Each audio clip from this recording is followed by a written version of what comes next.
आप सभी को जय श्री कृष्णा, राधे राधे। तो आज फिर सुनाते हैं लड्डू गोपाल की करुणा की, उनकी दया की एक सत्य लीला कथा, जिसको सुनकर आपके मन में भी लड्डू गोपाल के प्रति और अधिक प्रीति बढ़ जाएगी और अधिक प्रेम बढ़ जाएगा। तो अगर हम लड्डू गोपाल की सेवा नियम से करते हैं, और कैसे करना है सेवा जिससे कि एक निर्धन व्यक्ति भी, एक निर्धन इंसान भी धनवान बन सकता है, ऐसे ही हुआ इन लड्डू गोपाल की भक्त के साथ, जो जिनका नाम मधु है।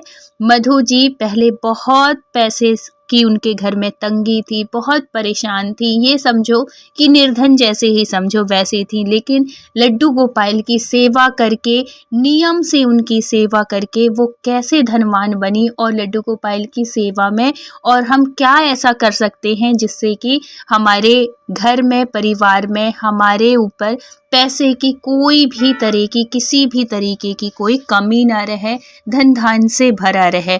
तो हम क्या करें ऐसा, वही आप इस सत्य लीला कथा में सुनेंगे। और आप भी ये सेवा करके, ये कुछ नियम है, कुछ अपना के आप भी धनवान बन सकते हैं। धनवान बनना बहुत बड़ी बात नहीं है, अगर उनकी नज़र हो जाए ना, बस उनकी नज़र फेरने की बात होती है। अगर हमारी भक्ति सही है, अगर हम नियम से कोई भी चीज़ करते हैं, तो भगवान भी हमारी सेवा स्वीकार करते हैं। और अगर वो स्वीकार कर लिए तो समझो आपको धनवान बनने से कोई भी नहीं रोक सकता, क्योंकि जहाँ हमारे नारायण रहते हैं, जहाँ कन्हैया जी रहते हैं, वहाँ लक्ष्मी जी जरूर रहती हैं। उनको आना पड़ता है अपने कन्हैया के पास। इसीलिए हमेशा अपने कन्हैया की सेवा ऐसे करो, ऐसे भाव से करो कि जिससे लक्ष्मी जी आने के लिए मजबूर हो जाए। तो क्या करना है, कैसे करना है जिससे कि आप धनवान बने, ये पूरी सत्यलीला कथा जरूर सुनिएगा।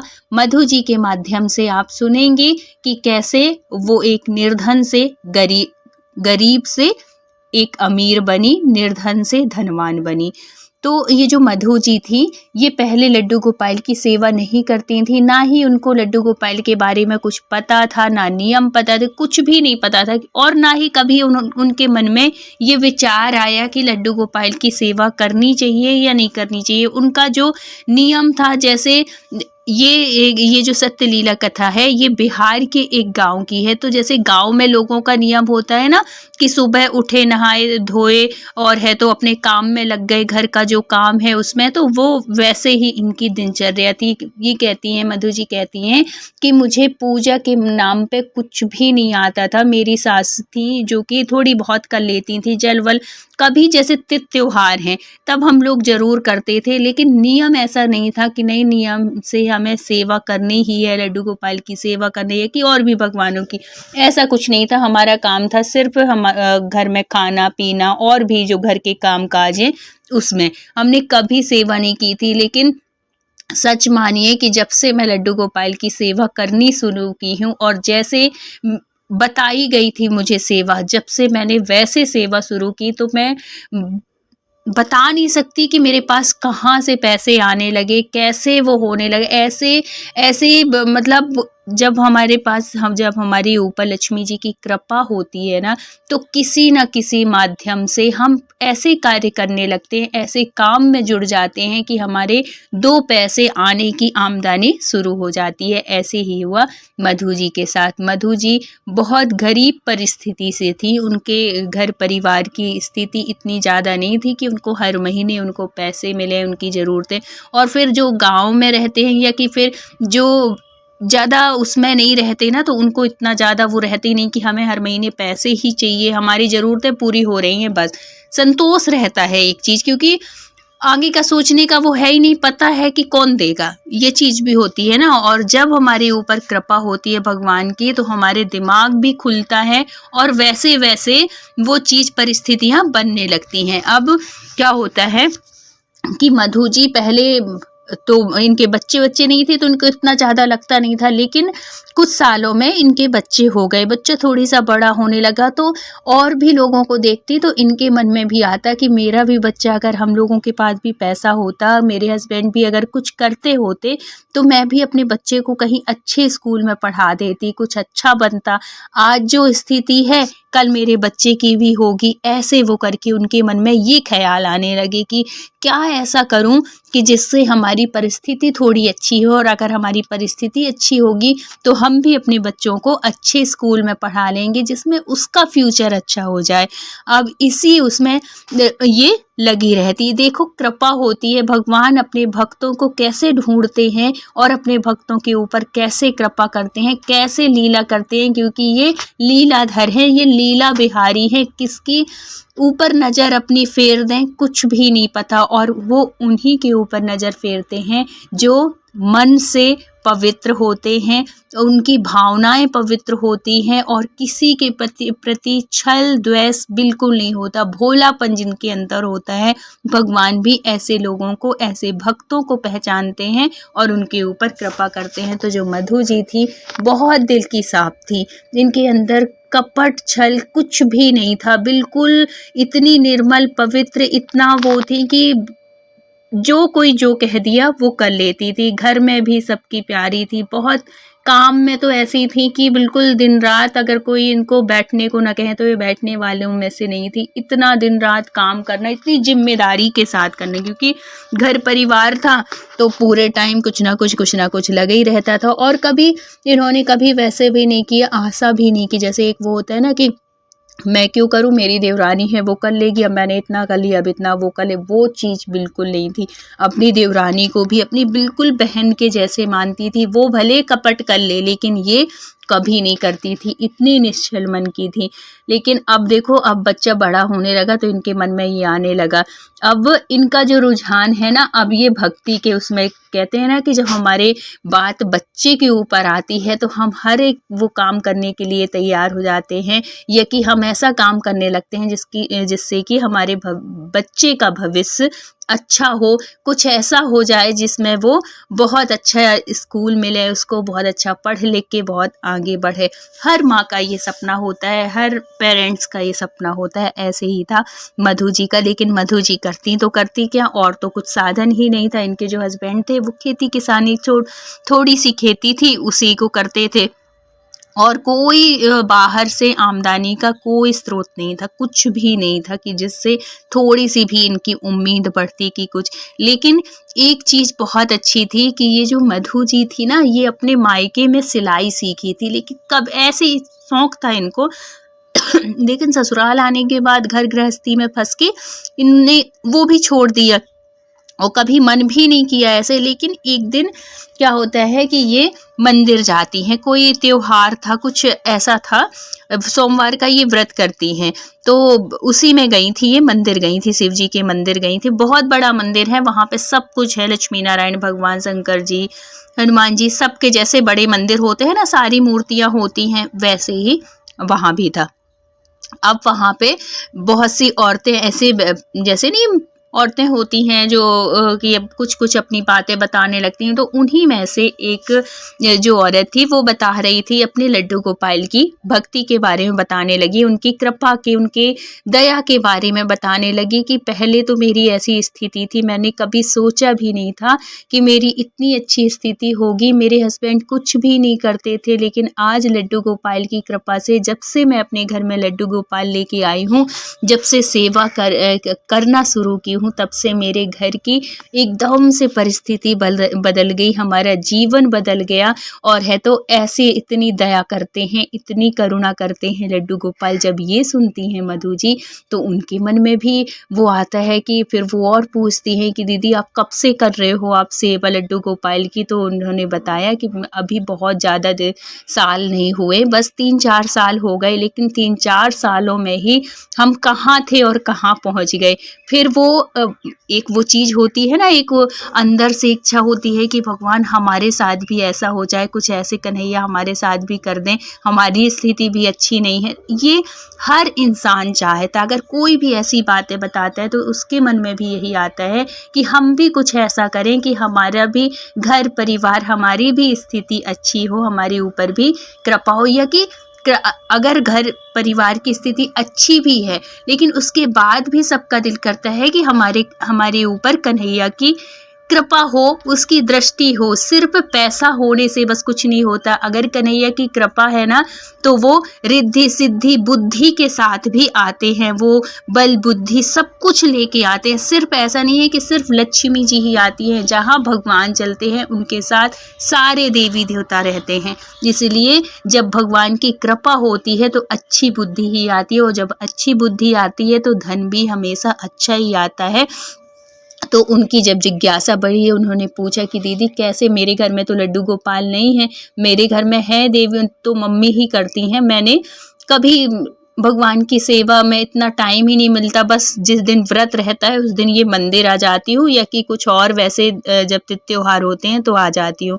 तो वो बताती हैं बहुत, ये देखो ये ना कृपा होती है भगवान की, जब हमें कुछ ऐसे लोग मिलते हैं जिनके माध्यम से हमारा जीवन सुधरता है। तो ये इसमें भी अपने भगवान की बहुत कृपा समझिए, या कि भगवान की दृष्टि कहिए कि उस टाइम पे हमारे ऊपर भगवान की दृष्टि होती है कृपा की, जो कि किसी न किसी को माध्यम बना के वो भेज देते हैं। जैसे इनके पास, मधु जी के पास ये जो थी, ये भेजी, ये जो भक्त थी, इनके माध्यम से इनको ये जानकारी मिली। तो वो पूछती हैं कि दीदी मैं क्या करूं।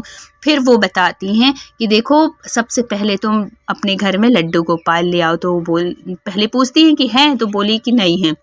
बोली कि कोई बात नहीं, सबसे पहले आप अपने घर में लड्डू गोपाल ले आओ, फिर उनकी विधिवत सेवा शुरू कर दो। एक उनके साथ जब भी उनके लेके आना, जरूरी नहीं कि कल ही ले आओ, जब तुम्हारा सामर्थ्य हो, जब तुम्हारे पास हो, लाने लायक स्थिति हो, ले आओ। और फिर लाने से पहले एक नियम बना लेना कि उनकी सेवा एक बच्चे के एक भाव के साथ करना, चाहे तुम किसी भी रिश्ते के साथ करो, एक भाव के साथ करना। तो वो और पूछती है कि फिर इसमें नियम क्या है। बोले कि उनके भोजन में क्या बनाऊं। तो बोले कि बिल्कुल तामसिक भोजन का परहेज करना, उसमें लहसुन प्याज बिल्कुल दूर रखना, उनको भोग लगाना, उनको तीनों टाइम भोग लगाना। एक बच्चे के भाव से जब तुम सेवा करोगी ना, तो भगवान भी हमारे ऊपर कृपा करते। किसी भी भाव से आप उनको कुछ भी मान लो, चाहे सखा मान लो, मित्र मान लो, गुरु मान लो, भाई मान लो, पुत्र मान लो, कि कोई भी रिश्ते, जिस भी रिश्ते का आपके जीवन में अभाव हो, आप उनको वो बना लो। फिर इनको सुन के बड़ा अच्छा लगता है। मधु जी को लगता है, ऐसा लग रहा था उस टाइम पे कि बस उन्हीं की बात सुनूं, बस सुनती रहूं, शायद भगवान मेरे ऊपर भी कृपा कर दें। जब ये सब कुछ वो बता देती हैं, सुन के आती हैं, तो इनका ना बड़ा मन का ऐसा लगता है कि बस कल ही आ जाए मेरे पास लड्डू गोपाल। लेकिन जो उनके पास पैसे रखे थे, सब कुछ देखती हैं कि कितने पैसे हैं मेरे पास, इतने में आ पाएंगे कि नहीं आ पाएंगे। अपने हस्बैंड से बात करती हैं, तो वो हस्बैंड कहते हैं कि अभी कुछ दिन के बाद, मतलब जो ज़मीन की जो भी अनाज पानी है वो बिकने वाला है, उसके बाद जो पैसे आएंगे तो थोड़ी बहुत ले लेना, तुम ले आना लड्डू गोपाल। एक बहुत अच्छी आदत थी कि इनके हस्बैंड वाइफ की पटती बहुत थी, बहुत अच्छा नेचर था, पैसे का अभाव था लेकिन रिश्ता बहुत अच्छा था। तो ये भी भगवान की कृपा होती है। सिर्फ पैसे होना ज़रूरी नहीं, अगर आपके हस्बैंड वाइफ में बहुत अच्छा रिश्ता है, एक दूसरे को समझ रहे हो, एक दूसरे की भावनाओं की कद्र कर रहे हो, तो ये भी भगवान की कृपा है। इसके लिए भी अपने भगवान को हमेशा धन्यवाद दिया करिए। अब क्या होता है, कुछ दिन के बाद ही जब हमारे मन में इतनी लगन हो जाती है ना, इतना भाव आने लगता है, तो भगवान हमारे घर जरूर आते हैं। अब इनको आने से पहले इतने स्वप्न में दर्शन होने लगे लड्डू गोपाल की, इतनी लीलाएं होने लगे। और ये चीज़ कहते हैं कि जब लड्डू गोपाल आने वाले होते हैं ना आपके घर में, तो आपको स्वप्न में दर्शन वो ज़रूर देते हैं। अगर आपको भी, अगर आपके घर लड्डू गोपाल नहीं है, या कि आप सेवा करना चाहते हैं, और अगर आपको स्वप्न में लड्डू गोपाल के दर्शन हो रहे हैं, तो ये समझो कि वो आपके पास आना चाह रहे हैं, वो आपसे सेवा लेना चाह रहे हैं।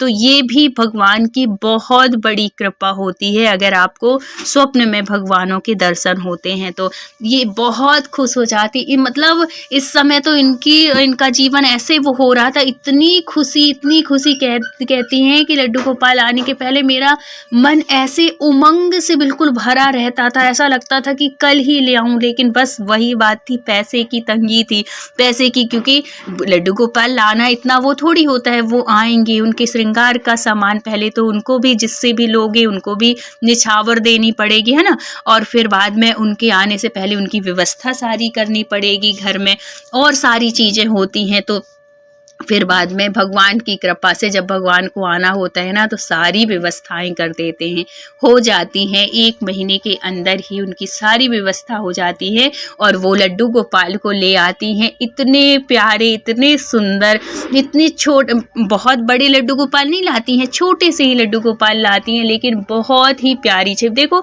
लड्डू, एक बात बताऊं, लड्डू गोपाल बड़े होने या छोटे होने से कुछ नहीं होता है, आपके भाव मिलने चाहिए। अगर वो 1 नंबर के भी लड्डू गोपाल है ना, अगर आप भाव से उनकी सेवा करोगे तो वो आपको इतनी अनुभूति कराते हैं, इतनी अनुभूति कराते हैं कि बता नहीं सकते। वो भी स्वप्न में दर्शन देते हैं, वो भी आपको सारी लीलाएं करते हैं, जैसे बड़े लड्डू गोपाल करते हैं वैसे ही छोटे भी करते हैं। अब तो जब आ जाते हैं, जैसे उन्होंने, दीदी ने उनकी ये जो भक्त मिली थी वहाँ पे मंदिर में, उन्होंने बताया वैसे ही ये सेवा शुरू कर देती हैं। सुबह के स्नान से लेके रात के शयन तक उनको 3 टाइम भोग लगाना, जो भी देखो अपनी हैसियत के हिसाब से, अपनी श्रद्धा, अपने भाव के हिसाब से आपके पास जो है खाने, जरूरी नहीं कि भगवान से मेवा मिष्ठान से ही प्रसन्न होते हैं। भगवान प्रसन्न होते हैं आपके भाव से, आपकी भावनाओं से, आपके व्यवहार से। आप जितने भाव के साथ उनसे जुड़ेंगे, उनकी सेवा करेंगे, उतने जल्दी आपके कन्हैया जागृत होते हैं, उतने जल्दी प्रसन्न होते हैं। तो इनका भाव इतना मिलता था कन्हैया से, इतनी अनुभूति होने लगी, कुछ ही दिनों में इतनी अनुभूति होने लगी, इतनी कृपा बरसने लगी। अब देखो जब भगवान को कृपा करनी होती है तो भगवान हमारे सामने ऐसे मतलब ऐसी बातें आने लगती हैं जो हम कभी जानते नहीं थे। और जब हमारे ऊपर कृपा होती है ना भगवान की, लक्ष्मी जी की, तो सारी बातें हमें पता चल जाती हैं। तो एक दिन और इनको वही दीदी मिलती हैं जो उस बार मिली थी, जिनकी वजह से इनके घर में लड्डू गोपाल आए। तो वो बताती हैं कि एक बात और, एक नियम और मैं बताती हूँ, अगर तुम चाहती हो कि तुम्हारे घर में धन धान्य हमेशा भरा रहे, तुम्हारे पास पैसों की तंगी कभी ना रहे, तो तुम एक नियम बना लो। तो वो बोलती है, हाँ दीदी बताओ ना, इस समय थोड़ी सा परेशानी तो है ही, मैं भी चाहती हूँ कि मेरे हस्बैंड कुछ करने लगे, और है तो हमारे हर महीने की आवक होने लगे। तो वो कहती है बस एक नियम कर लो, जरूर भगवान कन्हैया प्रसन्न होंगे और माँ भगवती कृपा करेंगी। तो वो कहती है क्या? तो बोली कि देखो पूर्णिमा होती है ना, हर महीने पूर्णिमा आती है, जो खास पूर्णिमा होती है वो तो बहुत अच्छी है, लेकिन हर महीने अमावस्या, पूर्णिमा, एकादशी ये हर उसमें आती हैं। तो तुम एक नियम बना लो कि पूर्णिमा को सत्यनारायण की कथा जरूर सुना करो। अगर पंडित को बुला सकती हो तो बहुत अच्छी बात है, पंडित जी को बुला के उनसे सत्यनारायण की कथा सुन लो। लेकिन अगर नहीं बुला सकते हो, देखो पंडित को बुला के कथा करना इतना आसान नहीं होता, उनको भी दक्षिणा, उनको वस्त्र, उनको सब कुछ की जरूरत होती है ना। लेकिन अगर वो हो जाए तो बहुत अच्छा है, नहीं हो पाता तो उसमें भी कोई परेशान होने की बात नहीं है। अपने घर में ही थोड़ी सा घी, आटा तो सबके घर में होता है, चीनी सबके घर में, बूरा सब कुछ होता है, तो उससे थोड़ी सा भगवान को प्रसाद बना लो, और है तो जो भी फल फूल हो वो रख लो, सत्यनारायण भगवान की फोटो रख लो और उनके सामने अपने कन्हैया को वो कर लो। और हर पूर्णिमा को सत्यनारायण भगवान की अगर कथा कहोगी तो लक्ष्मी माता, लक्ष्मी नारायण भगवान इतनी जल्दी प्रसन्न होते हैं कि देख लेना।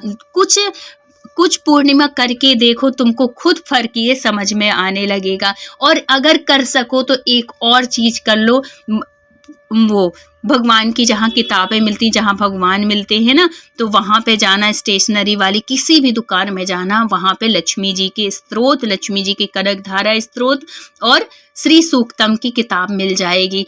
कुछ दिन पढ़ोगी और कुछ दिन जब लगातार पढ़ोगी ना तो वो तुमको याद भी हो जाएगा। और ये चीज़ तुम नियम से सुबह या शाम, अगर सुबह नहीं कर पाती हो, जल्दी रहती है, तो तुम शाम की गोधूली बेला में अगर बैठ के माँ भगवती का कनकधारा स्तोत्र और श्री सूक्तम का पाठ करोगी तो माँ भगवती, लक्ष्मी नारायण भगवान बहुत प्रसन्न होते हैं। देखना तुम्हारा जीवन कहाँ से कहाँ पहुँच जाएगा।